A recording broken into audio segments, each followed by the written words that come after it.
This is the all-new Tudor Pelagos FDX, reference 25707B, the latest and really first watch in the Pelagos lineup to really introduce a big change to the case and some subtle differences in the design language overall.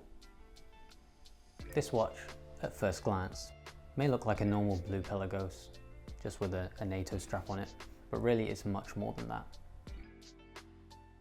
This evolution of the Pelagos case really brings it to new heights in terms of practicality and just strengthens the whole tool watch look.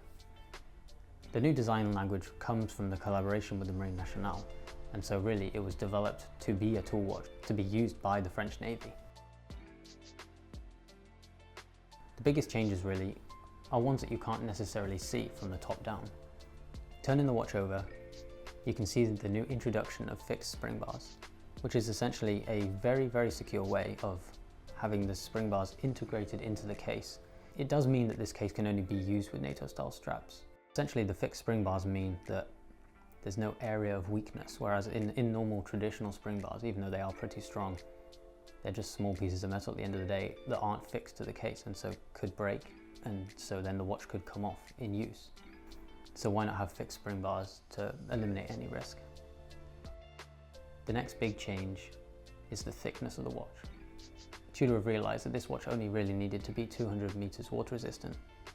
This change in water resistance really helps slim down the case. So the original Pelagos came in at 14.3 millimeters, thanks to the addition of things like the helium escape valve and just everything else that needed to go into making a 500 meter water resistant watch. Whereas in this one, with the 200 meters of water resistance, they've got rid of the helium escape valve and slimmed the case down overall to a 12.75 millimeters, which it doesn't sound like much, you know, we're only talking 1 or 2 millimeters here, but in terms of the watch world, this is massive. The way it wears on the wrist is so much different. It looks more sleek and wearable and just would work for everyday life much better without getting in the way and feeling too bulky. The addition of the fixed spring bars can bring some confusion into the spec though, as this case is identical in width at 42 millimeters, but the lug-to-lug length is 52 as advertised, as opposed to the 50 millimeter from the original Pelagos. But really, this is hidden on the wrist. When you wear it, it looks like the original Pelagos because that 2 extra millimeters is essentially the spring bars, which are part of the case now. But as the NATO strap goes over the spring bars and it's hidden under the strap, it doesn't add any visual length to the watch at all, so it doesn't necessarily wear bigger. If anything, there is less visual presence because of the case thickness change, and you know, the fact that the NATO straps do contrast the case as opposed to the bracelet, which is matching in finish on the original Pelagos. So overall it does wear smaller and sleeker, even though it's technically a more hard wearing watch. The bezel has also undergone a pretty interesting change in the fact that they now use a countdown bezel as opposed to the normal indices that you would be used to seeing on a bezel. So where you would normally see 10, 20, 30, 40, 50, it reads 50, 40, 30, 20, 10. So it essentially allows you to count down the minutes.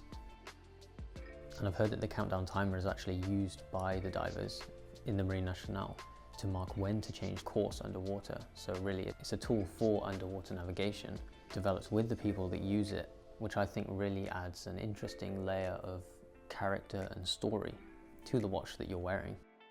And then as you take off the strap, you're greeted with the new limited edition case back, which is essentially the Marine Nationale logo plus MN21, which I think is really interesting because they've obviously released this right at the end of 2021. So that begs the question of, will this change for 2022? And if so, these 2021 models must end up being pretty rare because I've heard there won't be many in the country. This watch also features a non-date movement, so that really helps bring forth that tool-like element, whereas this is a watch that's meant for the Marine Nationale to use.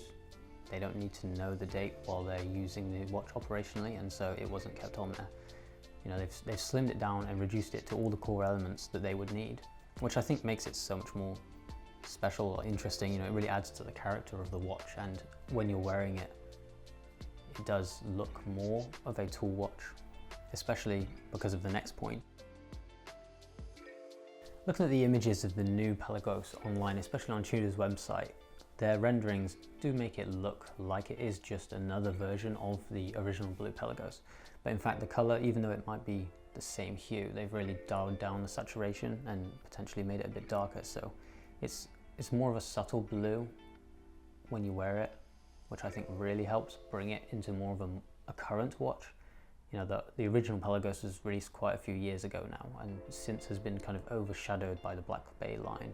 If you look at watches like the Black Bay 58 in the blue color, that's definitely, I would say, a more desirable watch nowadays.